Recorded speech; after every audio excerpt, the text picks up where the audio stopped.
আমরা নামাজ পড়ি, কোরআন পড়ি ও অন্যান্য নফল নামাজ আদায় করে থাকি। কিন্তু আমাদের এই নফল নামাজ, কোরআন পড়া বা নামাজ পড়া এগুলোর জন্য অত্যন্ত আবশ্যক হলো অজু।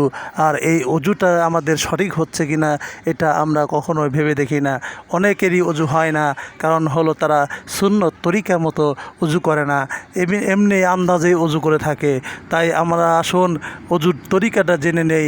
অজুর তরিকা জেনে আমরা সঠিকভাবে, সঠিক পদ্ধতিতে আমরা অজু করে তারপরে নামাজ পড়ি, কোরআন তেলাওয়াত করি এবং অন্যান্য নফল আমলগুলা আমরা করে থাকি, এবং আল্লাহ যেন আমাদেরকে তৌফিক দান করেন, আমিন।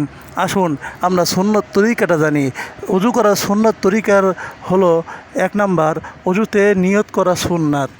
2 নম্বরে অজুর শুরুতে বিসমিল্লাহ পড়া সুন্নাত। 3 নম্বরে দোনো হাতের কবজিসহ 3 বার ধোয়া সুন্নাত। 4 নম্বরে মিসওয়াক করা সুন্নাত। 5 নম্বরে 3 বার কুলি করা সুন্নাত।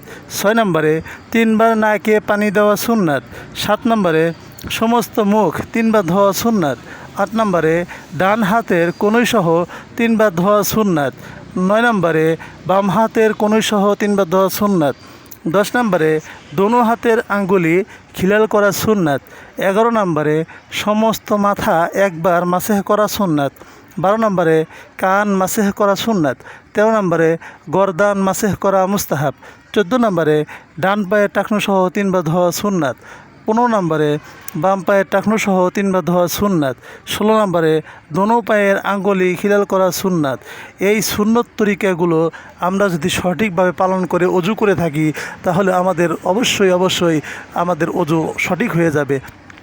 আর আমাদের অজু যদি সঠিক হয়ে থাকে, আমাদের ইবাদত বন্দেগীগুলোও আল্লাহ তাআলার কাছে সুন্দর হয়ে উঠবে, এবং আমাদের এই ইবাদতগুলো আল্লাহ রাব্বুল আলামিন অবশ্যই কবুল করে নেবেন। আর আমাদের এই অজুটা যদি সঠিক না হয়, তাহলে আমাদের অবশ্যই খারাপ দিক আর রয়ে গেছে। আমাদের যতই ইবাদত করে থাকি না কেন, তা আল্লাহ রাব্বুল আলামিনের কাছে গ্রহণযোগ্য হবে না। তাই আমরা আসুন অজু করাটা শিখে নেই, অজুটা সুন্দর করে করা জেনে নেই, এবং এই সুন্নত তরিকা অনুযায়ী আমরা অজু করে নেই। অজু করে আমরা আমাদের সঠিকভাবে নামাজ এবং কোরআন পড়া, তেলাওয়াত করা, এইগুলা জিনিস আমরা সঠিকভাবে পালন করি। আল্লাহ তাআলা আমাদেরকে তৌফিক দান করুক, আমিন।